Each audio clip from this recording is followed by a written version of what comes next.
오늘도 청년은 길을 걷는다. 청년이 걷고 있는 이곳은 이상한 곳이었다. 주변은 한 치 앞도 보이지 않는 암흑 그 자체였고, 땅은 온통 끈적끈적한 보라색 객체로 가득 차 있다. 천천히 흘러가는 보라색 액체. 그 액체는 녹아버린 치즈 마냥 발목에 달라붙어 청년이 내디딜 때마다 눌러붙는다. 바람걸음조차 힘겹게 나아가는 청년의 모습은 마치 눈 위를 걷는 모습과 흡사했다. 청년이 검은색에 가까운 보라색 객체를 밟을 때마다 특이하게도 액체에서 희미한 하얀색 빛이 나온다. 하얀색 빛은 발 근처만 살짝 볼 수 있을 정도로 연약했다. 그저 주변에는 온통 어디에서 생기는지 알 수 없는 액체밖에 보여주지 않았다. 차디찬 바람이 불어와 음산한 분위기가 더해지는 공간. 보통 사람이라면 미쳐버릴지도 모를 환경 속에서 청년은 동요하는 법이 없다. 그저 묵묵히 앞장설 뿐이다. 도중에 끈적한 액체가 걸려 주춤하기도 했으나 어떤 이라도 청년이 나아가는 모습을 보면 대단하다는 생각이 들 것이다. 청년이 늑처럼 꿈을 대는 거대한 소용돌이를 뛰어넘자 누군가 죽을 것이라며 속삭이는 듯한 바람 소리가 들려온다.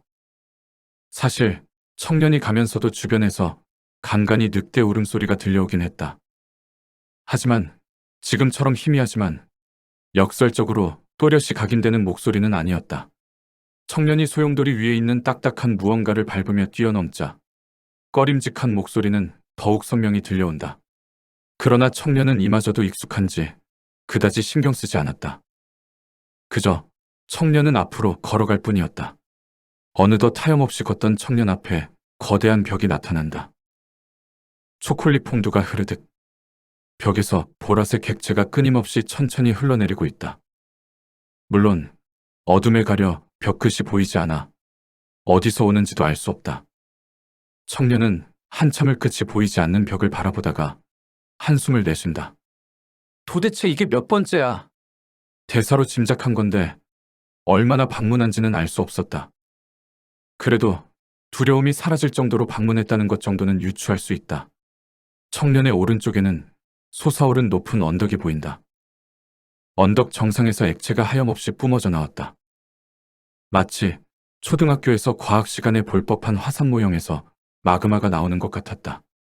왼쪽에는 언덕 같은 지형은 없지만 이상한 신호음이 들려온다. 그 신호음은 냉장고에 가만히 귀를 대고 있으면 들리는 기계음 같이 잔잔했다. 주변의 음침한 분위기와 어울렸다. 청년은 벽에 묻어있는 액체를 어루만진다. 액체가 금세 청년의 손 위를 덮어버렸다. 청년은 손을 떼더니 자신의 손바닥을 바라본다. 청년 손에 고여있던 액체가 그대로 흘러내린다.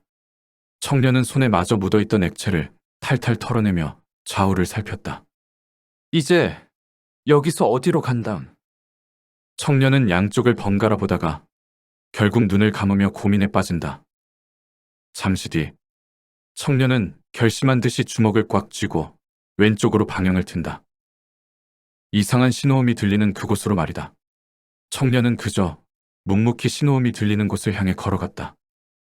하지만 얼마 가지 않아 갑자기 신호음 대신에 날카로운 여자아이의 비명소리가 들려왔다. 청년은 계속 들려오는 여자아이의 비명을 참으며 걸어가다 결국 참지 못하고 반대 방향으로 몸을 틀고 말았다. 반대쪽 방향으로 걸어가자 다시금 이상한 신호음만이 들려온다.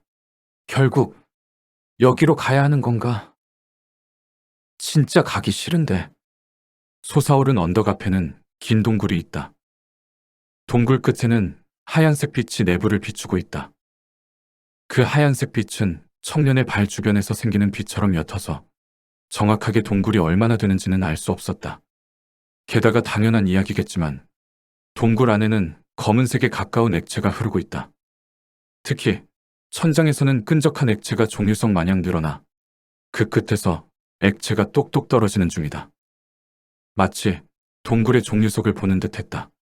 어두운 곳에서 밝은 곳을 찾았건만 청년의 반응은 영 시큰둥하다. 그렇게나 어둠 속에 있었으니 밝은 곳으로 도망치듯 들어가야 정상일 텐데 말이다. 정말 여기밖에 없는 거야? 여긴 정말 아닌데. 아까 그냥 가볼 걸 그랬나? 청년은 무언가가 잘못되었다는 듯이 중얼거렸다. 그는 동굴 앞을 서성이며 들어가기를 망설였다.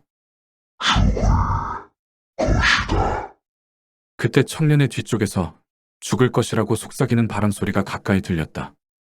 아까 소용돌이에서 들었던 그 목소리였다. 역시 어쩔 수 없구나. 청년은 때가 되었다는 것처럼 단념하듯이 동굴 안으로 들어간다. 청년은 무언가 다급히 쫓기는 사람 마냥 불안한 표정을 지으며 천천히 빛을 향해 걸어간다. 도와줘. 안으로 들어갈수록 죽을 것이라 속삭이는 바람 소리는 멀어진다. 대신 도와달라는 절박한 어린 소녀의 목소리가 가까워졌다.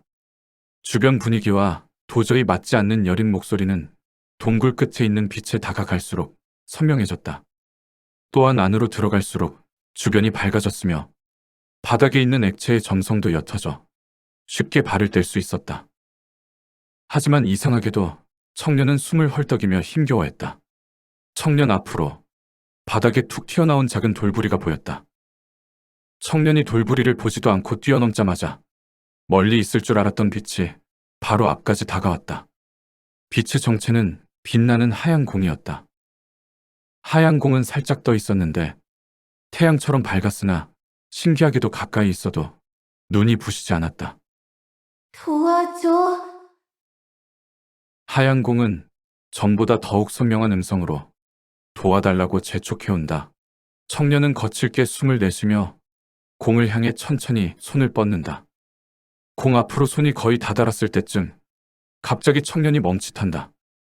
외출하기 전에 잊어버린 물건이 갑작스럽게 생각난 사람처럼 말이다.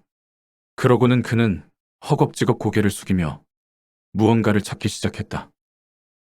옆에 있는 축축한 벽을 괜스레 만져보기도 하고 더러운 바닥을 손으로 헤집고 다녔다. 찾는 것이 마땅히 나오지 않는지 아쉬운 표정을 지으며 주변을 둘러본다. 야속하게도 생성되는 원인조차 모를 더러운 액체만 있을 뿐 아무것도 보이지 않았다. 그래, 이제 그만 돌아가자. 청년은 모든 것을 내려놓듯이 돌아가자는 말을 되풀이하며 공을 만지려 했다. 아니야. 아직 놓친 게 있을지 몰라. 아직 미련이 남은 청년은 하얀색 공 뒤를 살피기도 하고 방금 전 가볍게 뛰어넘었던 작은 돌부리도 공연히 살펴본다. 하지만 손에 끈적한 액체만 묻어나올 뿐 아무런 실적이 없다. 청년은 한참이나 그렇게 공을 만지기를 망설였다. 동굴 어딘가에서 속삭이는 바람 소리가 들려온다. 바람 소리가 들려오자 청년은 한숨을 내쉬더니 마침내 공을 만졌다. 손이 공을 만지자마자 공은 요란한 바람 소리를 내며 크기가 커져갔다. 도대체 이 짓을 언제까지 해야 하는 거야? 청년은 퉁명스럽게 칭얼대며 곧장 바닥에 납작 엎드린다. 공은 격렬하게 부르르 떨며 커지더니 바닥에 떨어졌다. 공이 떨리면서 바닥에 흐르는 액체도 일렁였다. 얼마 지나지 않아 점차 공이 환해지더니 강한 하얀색 파장을 내뿜으며 폭발해버린다. 주변에 있던 액체도 출렁거렸고 동굴 벽은 충격을 이기지 못해 휘어지고 말았다.